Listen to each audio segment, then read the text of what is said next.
था ईसा मसीह और भगवान श्री कृष्ण के बीच का रिश्ता। आखिर क्या सचमुच ईसा मसीह कभी भारत आए थे? आप देख रहे हैं मिस्टीरियस हिंदू। तो चलिए अब करते हैं ज्ञान की बात। वीडियो में आगे बढ़ने से पहले हमारे चैनल को सब्सक्राइब अवश्य करें और बेल आइकन जरूर दबाएं। साथ ही कमेंट बॉक्स में जय हरि कृष्ण अवश्य लिखिएगा। क्रिश्चियन के भगवान माने जाने वाले ईसा मसीह के बारे में कहा जाता है कि उनका जन्म बैथलेहम के इज़राइल के एक फिलिस्तीनी शहर में हुआ था। लेकिन क्या आप जानते हैं कि ईसा मसीह का एक गहरा संबंध भारत देश से भी रहा है? ईसा मसीह के भारत में आने को लेकर सनातन धर्म के एक मुख्य प्रमुख ग्रंथ भविष्य पुराण में जिक्र मिलता है। इसके अलावा कई सारे इतिहासकार भी इस विषय को सच मानते हैं। कई विदेशों विद्वानों ने भी ईसा मसीह के भारत आने के संबंध में लिखा हुआ है। कहा जाता है कि ईसा मसीह ने अपनी युवा अवस्था और अपने पुनर्जीवित होने के बाद अंतिम कई वर्ष भारत में ही बिताए थे।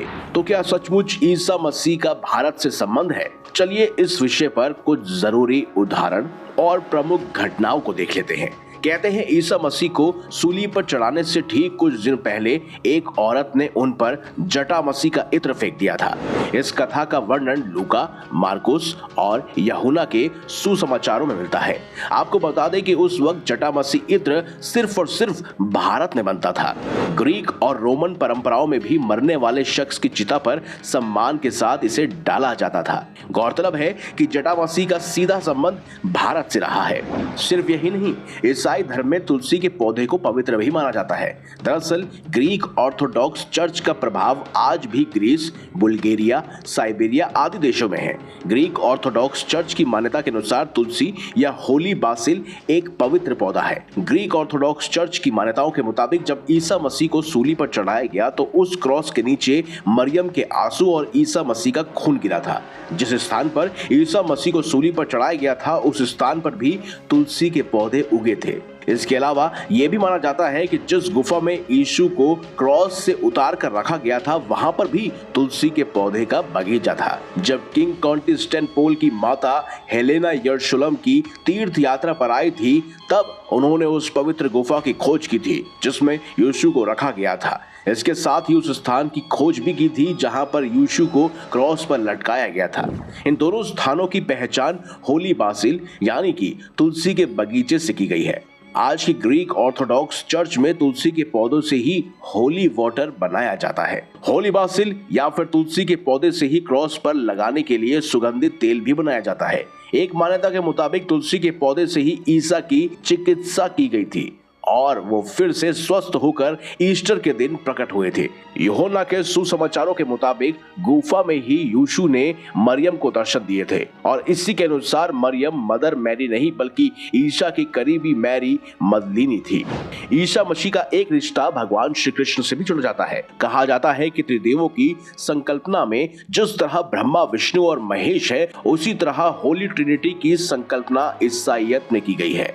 जिस तरह त्रिदेव में दूसरे स्थान पर आसीन भगवान विष्णु के अवतार हैं, उसी तरह ट्रिनिटी के सिद्धांत के अनुसार परमेश्वर के बाद दूसरे स्थान पर परमेश्वर के पुत्र यानी कि यीशु आते हैं। कुछ आधुनिक मान्यताओं के अनुसार गीता में भगवान श्री कृष्ण ने खुद को जगत और ब्रह्मांड का पिता कहा है और यीशु ने भी खुद को परमेश्वर का पुत्र कहा है। इस तरह देखा जाए तो श्री कृष्ण परमेश्वर हुए और यीशु उनके द्वारा भेजे गए उनके पुत्र। वहीं ग्रीक माइथोलॉजी में कृष्ण और यीशु दोनों शब्दों का अर्थ एक ही है।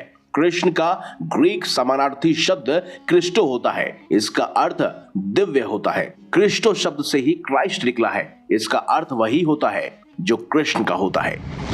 कहते हैं ईसा मसीह 13 साल की उम्र में भारत में आए थे। बाइबल के न्यू टेस्टामेंट में उनकी जिंदगी के 17 सालों का कोई ब्यौरा नहीं दिया गया है। उसी दौरान उन्होंने हिंदुस्तानी सभ्यता और धर्म का ज्ञान हासिल किया। इसी ज्ञान से प्रेरित होकर ईसा मसीह ने अपने भक्तों को उपदेश दिए थे। 1908 में लेवी एच डॉलिंग ने aquarium gospel of Jesus the Christ प्रकाशित किया। इस किताब में उन्होंने दावा किया कि उसे सारी जानकारी सुपर नेचुरल पावर से मिलती है और इस किताब के मुताबिक युवा जीसस ने भारत, तिब्बत, ईरान, ग्रीस और मिस्र जैसे देशों का भ्रमण किया था। वहीं बीबीसी जैसे बड़े न्यूज चैनल ने Jesus was a Buddhist monk नाम की एक डॉक्यूमेंट्री भी बनाई थी। इसके मुताबिक जीसस को सूली पर नहीं चढ़ाया गया था। जब वो 30 साल के थे तब वह अपनी पसंदीदा जगह वापस चले गए थे। इस डॉक्यूमेंट्री के मुताबिक जीसस की मौत नहीं हुई थी, वो एक यहूदियों के साथ अफगानिस्तान चले गए थे। इस रिपोर्ट के मुताबिक स्थानीय लोगों ने इस बात की पुष्टि की थी कि जीसस ने कश्मीर घाटी में कई साल बिताए थे और 80 की उम्र तक वो वहीं रहे। कुछ लोगों का मानना है कि कश्मीर के श्रीनगर में जीसस की समाधि बनी हुई है। हालांकि आधिकारिक तौर पर यह मजार एक मध्यकालीन मुस्लिम उपदेश यूजा आसफ का मकबरा है। एक मान्यता यह भी है कि 13 साल की उम्र में जीसस 3 विद्वानों के साथ भारत आए थे। वहीं भारतीय दार्शनिक ओशो ने भी ईसा मसीह के भारत से संबंधित होने की बात कही और ओशो के मुताबिक जब भी कोई सच जानने के लिए उत्सुक होता है तो वो भारत की तरफ बढ़ता है, तब वो अचानक पूर्व की यात्रा पर निकल पड़ता है। और ये केवल आज की बात नहीं है। आज से 2500 साल पूर्व सत्य की खोज में पाइथागोरस भारत को आया था। ईसा मसीह भी भारत आए थे। ईसा के 13 से 30 साल की उम्र के बीच का बाइबल में कोई उल्लेख नहीं है और यही उनकी लगभग पूरी जिंदगी थी। 33 साल की उम्र में तो उन्हें सूली पर चढ़ा दिया गया था। 13 से 30 तक यानी कि 17 सालों का हिसाब बाइबल से गायब है। इतने समय वो कहाँ रहे? आखिर बाइबल में उन सालों को क्यों नहीं रिकॉर्ड किया गया? उन्हें जानबूझकर छोड़ दिया गया ताकि ये साबित न हो सके कि ईसा मसीह जो कुछ भी कह रहे हैं उसे भारत से वो लेकर आए हैं। अब सवाल उठता है, क्या ईसा मसीह के काल में भारत में बौद्ध धर्म जीवित था? ये जानना बेहद जरूरी है कि ईसा जब भारत में आए तब बौद्ध धर्म जीवित था या नहीं।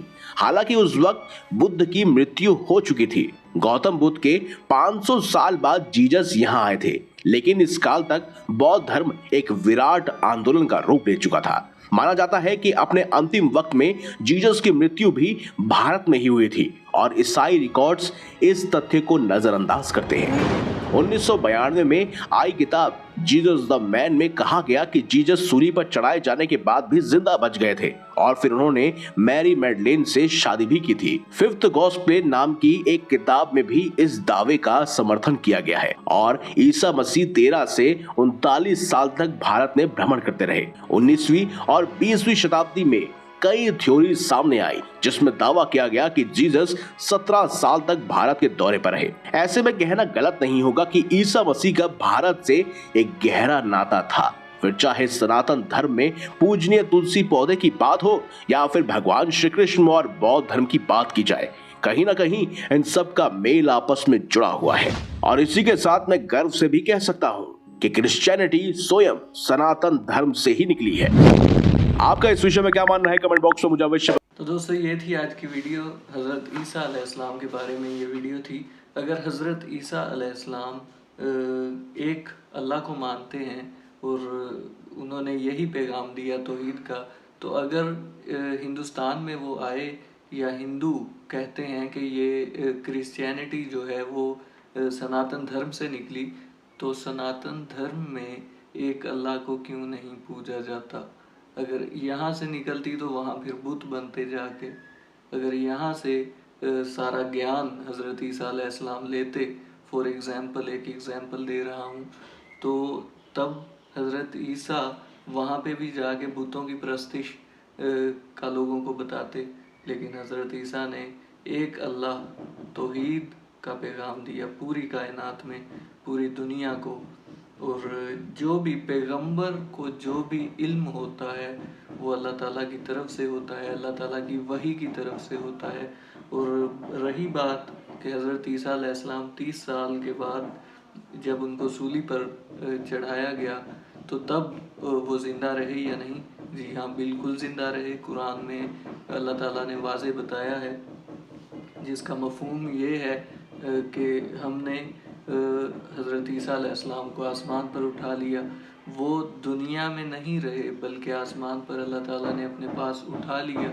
और आएंगे वो तब जब हज़रत आखिरी हमारे इमाम मेहदी आएंगे, तब उनके हाथ पर बैत करेंगे हज़रत ईसा और पूरी दुनिया में इस्लाम का परचम लहराया जाएगा। ये थी हिस्ट्री। बाकी इसके अंदर जो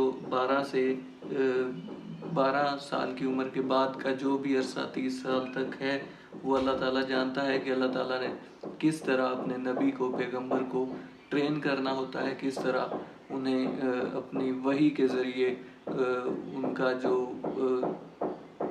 दिल या जो भी उनके पास नॉलेज होता है वो किस तरह अल्लाह ताला ने ट्रांसफ़र किया, वो ये अल्लाह ताला अपना राज रखते हैं और नबी भी अपना राज रखते हैं। तो दोस्तों ये थी आज की वीडियो। बाकी ये जो बातें हैं कि हिंदुस्तान में आए हज़रत